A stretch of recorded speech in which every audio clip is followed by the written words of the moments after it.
നിങ്ങൾ ജലത്തെ ഒരുപാട് ശ്രദ്ധയോടെ കൈകാര്യം ചെയ്യണം. കാരണം 72% അതാണ്. കൂടാതെ ജലത്തിന് വളരെയധികം ഓർമ്മയുണ്ട്. നിങ്ങൾ ടാപ്പ് തുറന്ന് പെട്ടെന്ന് ആ വെള്ളമെടുത്ത് കുടിക്കുമ്പോൾ അത് നിങ്ങളുടെ ശരീരവ്യവസ്ഥയിൽ വിഷമായി മാറും. വായുവിൽ ഒരു ആഘാതമുണ്ടാകുന്നു വെറും ശബ്ദങ്ങൾ കൊണ്ട്. ഉദ്ദേശങ്ങളും വികാരങ്ങളും കൊണ്ട് നിങ്ങളുടെ ശരീരത്തിൽ അല്പം സൂര്യപ്രകാശം കൊള്ളട്ടെ എല്ലാ ദിവസവും. കാരണം സൂര്യപ്രകാശം എപ്പോഴും ശുദ്ധമാണ്.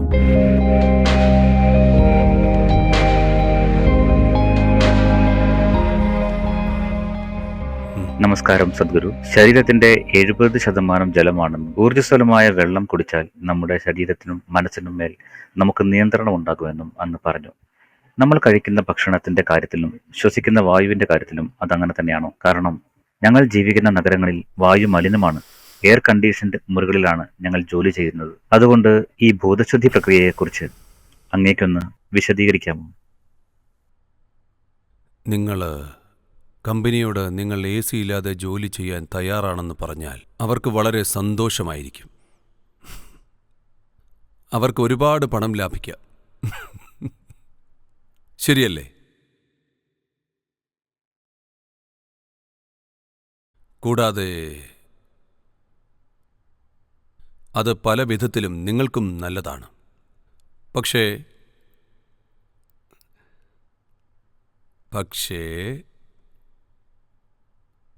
നിങ്ങൾ ജീവിക്കുന്ന നഗരങ്ങളുടെ ഇന്നത്തെ അവസ്ഥയിൽ നിങ്ങൾ ജനാലകൾ തുറന്നാൽ അകത്തേക്ക് വരുന്നത് ഇളംകാറ്റല്ല, പുകയാണ്. ദുർഗന്ധമാണ് വരുന്നത്. പൊടിപടലങ്ങൾ വരും. അതുകൊണ്ട് ഇത് നല്ലതാണ്, സൗകര്യപ്രദമാണ്. പക്ഷെ നിങ്ങളിവിടെ 24 മണിക്കൂറും ഇരിക്കേണ്ടതില്ല. ജോലിക്കായി മാത്രം. നിങ്ങൾക്ക് എപ്പോൾ വേണമെങ്കിലും പുറത്തേക്ക് ഇറങ്ങി ഒന്ന് നടക്കാം. കൂടാതെ എന്തായാലും 72% ജലമാണ്, 12% ഭൂമിയാണ്, 6% മാത്രമാണ് വായു. 6% വായുവിൽ ശ്വാസത്തിൽ മാത്രമല്ല വായുവുള്ളത്. ഇവിടെയുള്ള 6% വായുവിൽ അതിൽ 1% താഴെ മാത്രമാണ് നമ്മൾ ശ്വസിക്കുന്നത്. ബാക്കി വെറുതെ അവിടെയുണ്ട്. ചില ആളുകൾ തലയിലാണ് അത് കുമിഞ്ഞുകൂട്ടിയിരിക്കുന്നത്. അല്ലാത്ത പക്ഷം നിങ്ങളുടെ എല്ലാ കോശങ്ങളിലും വായുവുണ്ട്. അപ്പോൾ വായുവെന്ന് പറയുമ്പോൾ ശ്വസിക്കുന്നത് മാത്രമല്ല, 6% വായു ശരീരത്തിലെ ഓരോ കോശങ്ങളിലുമുണ്ട്. തലയിൽ നിന്ന് കുറച്ചെടുത്തു മാറ്റിയാൽ അത് നല്ലതാണ്. അത് ശ്വാസകോശത്തിലും ഹൃദയത്തിലും പേശികളിലുമാണെങ്കിൽ നല്ലതാണ്. ഓക്സിജൻ ഉണ്ടെങ്കിൽ അത് നന്നായി പ്രവർത്തിക്കും. ശരിയല്ലേ? അതറിയില്ലേ? ഓക്സിജൻ ഇല്ലാതാവുമ്പോൾ നിങ്ങളുടെ പേശികൾ ദൃഢമാകുന്നു. കാരണം അതിന് വായു ആവശ്യമാണ്, അല്ലെങ്കിൽ അത് പ്രവർത്തിക്കുകയില്ല. അതുകൊണ്ട്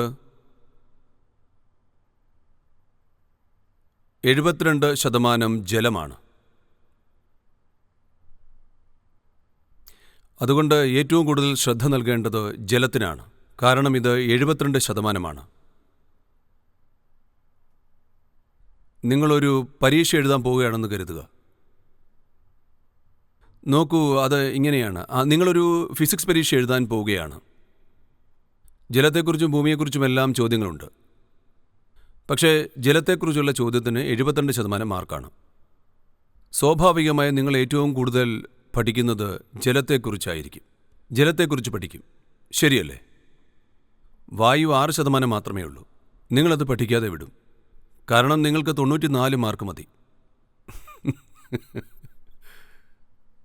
ജലത്തെക്കുറിച്ച് എന്തായാലും നിങ്ങൾ പഠിക്കും. കാരണം അതിന് 72 മാർക്കാണ്.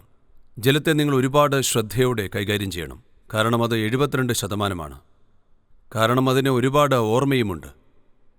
ഞാൻ ഈ പാത്രം തുറന്ന് നോക്കാതെ തന്നെ ഞാൻ ഈ ജലത്തോട് എന്തെങ്കിലും പറയുകയാണെങ്കിൽ അത് ഓർത്തു വയ്ക്കുന്നു. ഈ ദിശയിൽ ഒരുപാട് പരീക്ഷണങ്ങൾ ഉണ്ടായിട്ടുണ്ട്. അപ്പോൾ നിങ്ങൾ വെള്ളം വരുന്ന ഇടത്തു നിന്ന് നിങ്ങൾ വെള്ളമെടുത്ത് വീട്ടിലേക്ക് പമ്പ് ചെയ്യുമ്പോൾ അത് 50 വളവുകളിലൂടെ കടന്നുപോയെന്ന് കരുതുക. ബലമായി, ശക്തമായി പമ്പ് ചെയ്തെന്ന് കരുതുക. അങ്ങനെയാണ് സാധാരണ നടക്കുന്നത്. കൂടാതെ നിങ്ങൾ താമസിക്കുന്നത് 12ാം നിലയിലാണ്.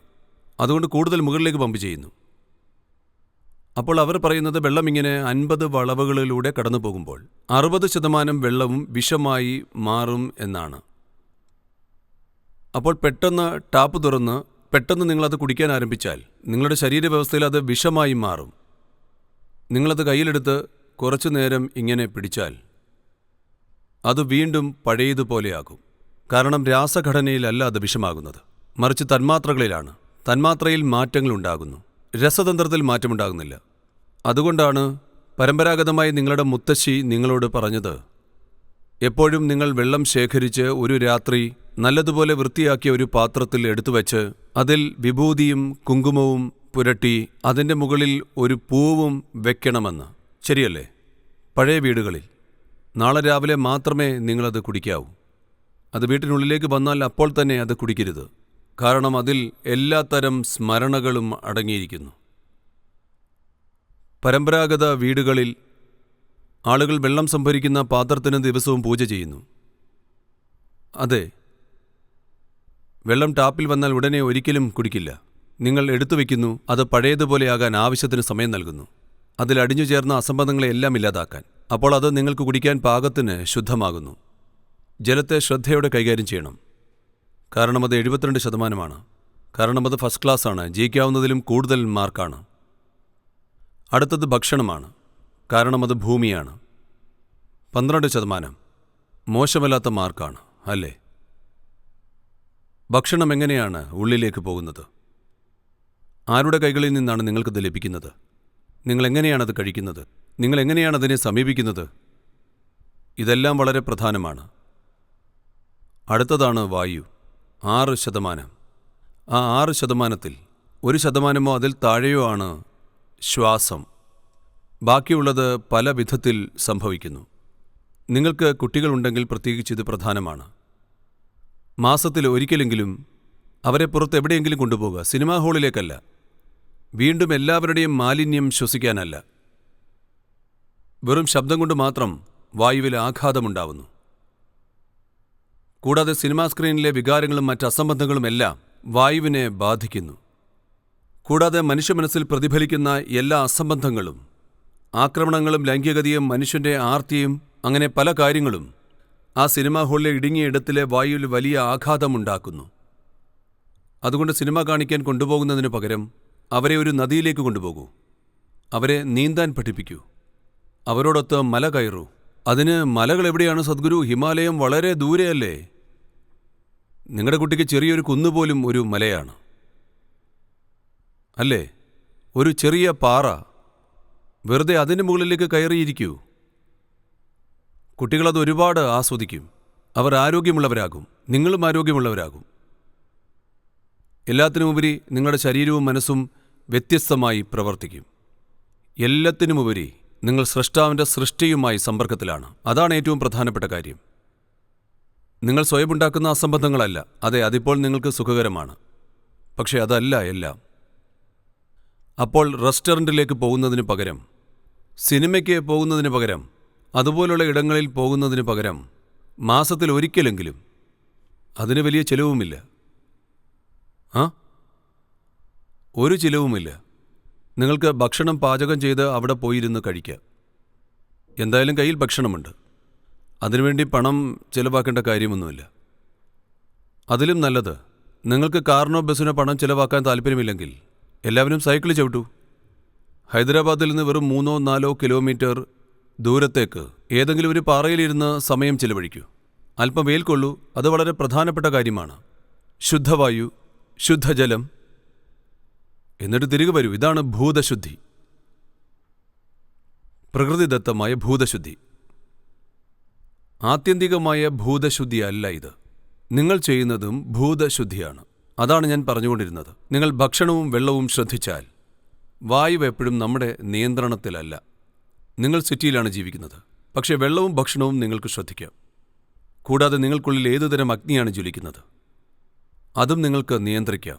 സൂര്യപ്രകാശം അശുദ്ധമായിട്ടില്ല, അല്ലേ? ദിവസവും അല്പം സൂര്യപ്രകാശമേൽക്കൂ ദയവായി. ദേഹത്ത് അല്പം വെയിൽ കൊള്ളട്ടെ എല്ലാ ദിവസവും. കാരണം സൂര്യപ്രകാശം ഇപ്പോഴും ശുദ്ധമാണ്. ഭാഗ്യവശാൽ അതിനെ ആർക്കും മലിനമാക്കാൻ കഴിയില്ല. കൂടാതെ നിങ്ങൾക്കുള്ളിൽ ഏതുതരം അഗ്നിയാണ് ജ്വലിക്കുന്നത്?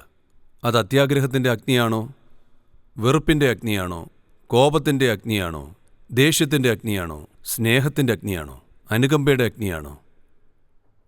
ഏതുതരം അഗ്നിയാണ് നിങ്ങൾക്കുള്ളിൽ എരിയുന്നത്, അതിനെ നിയന്ത്രിക്കുക.